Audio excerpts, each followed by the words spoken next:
galerinha, como é que vocês estão? Tá tudo bem aí em casa? Tudo certinho? Pega o seu livro, pega o seu caderno, porque aqui a roda não para, vamos que vamos, e hoje nós vamos de evolução das ferramentas. Aula passada eu tinha conversado com vocês que o período da pré-história e o período da Idade Antiga havia uma divisão, havia uma separação entre esses dois períodos, e essa separação está diretamente ligada ao fato do surgimento da escrita.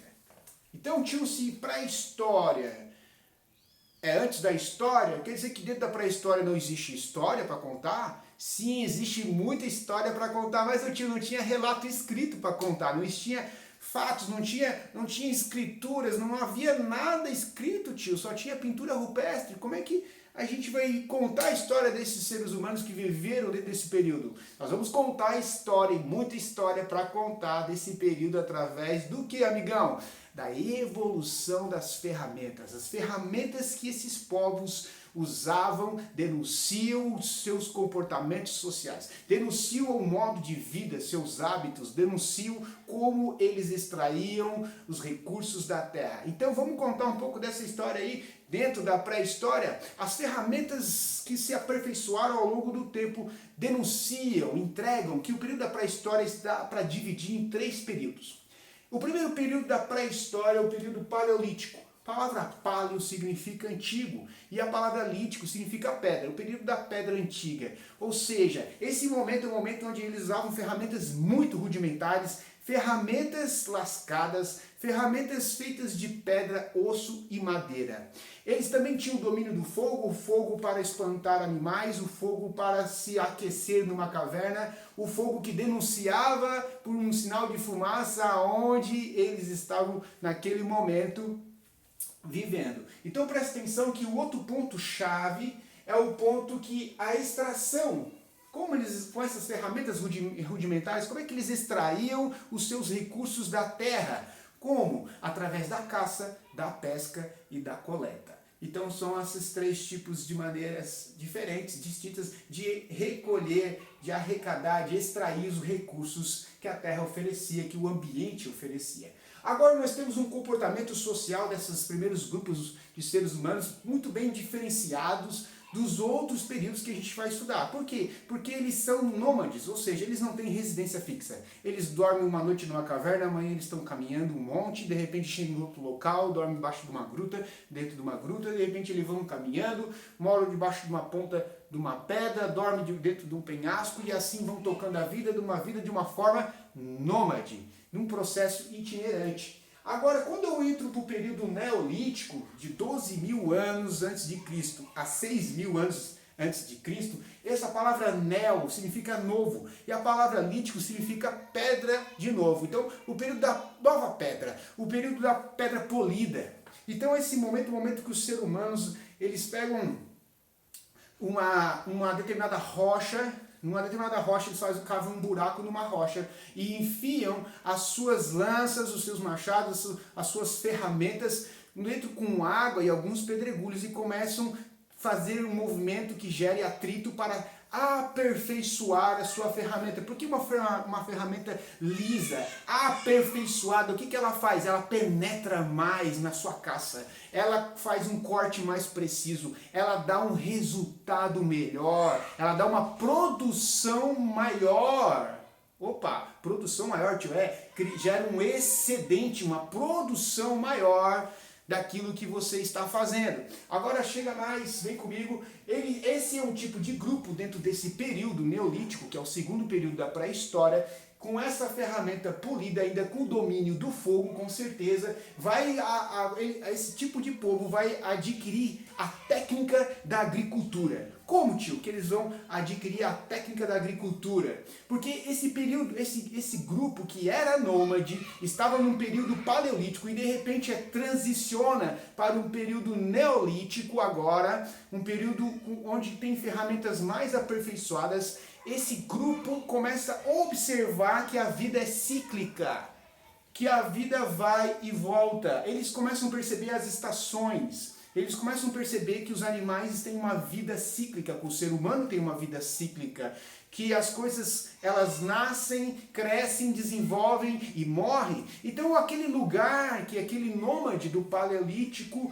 ele passou e aí deixou o seu resto de fogueira, deixou os seus utensílios, deixou talvez ali sementes daquilo que ele comeu. Quando ele passou em outro momento, ele passa para o mesmo local, ele viu que ali nasceu algo.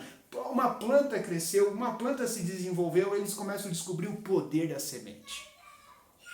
Olha isso é importante, porque agora o homem não precisa ficar mais de uma forma nômade, andando em circuitos, buscando sua caça, a sua pesca e a sua coleta. Não, agora o homem saiu do estágio de nômade e entra no estágio de sedentário. Ele mora, ele fez uma cabana, ele fez uma casa, ele montou uma estrutura para se fixar.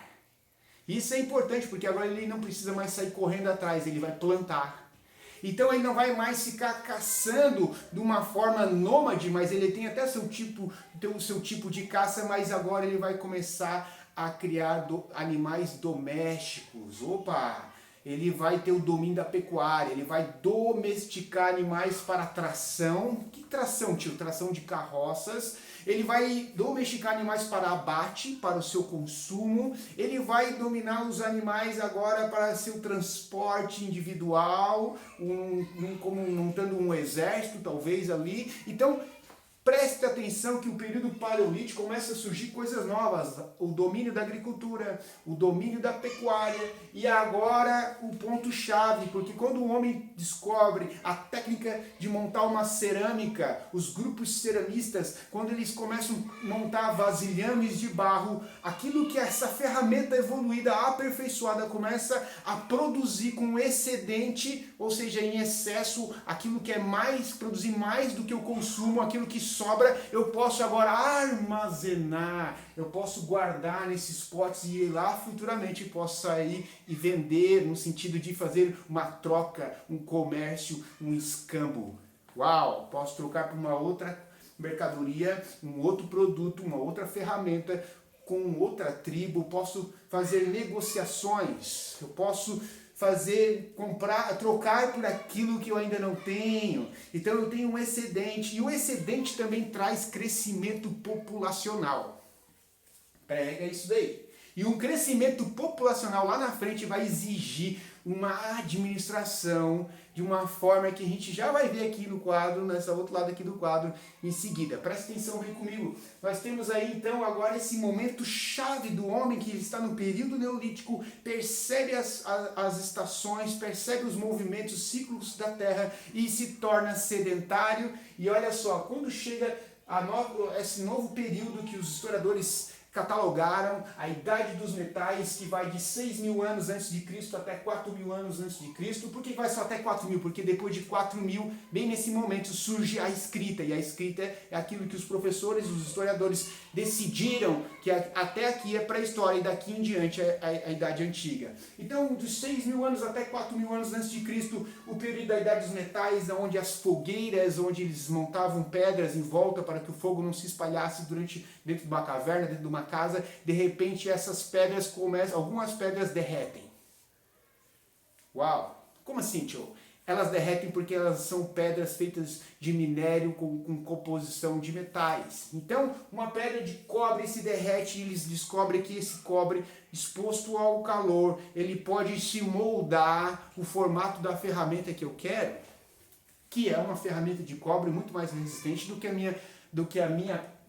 minha ferramenta do período neolítico, do que a minha ferramenta do período paleolítico. Então a história, a revolução, o aperfeiçoamento de ferramentas denunciam qual é o local, qual é o período que esse homem da pré-história viveu.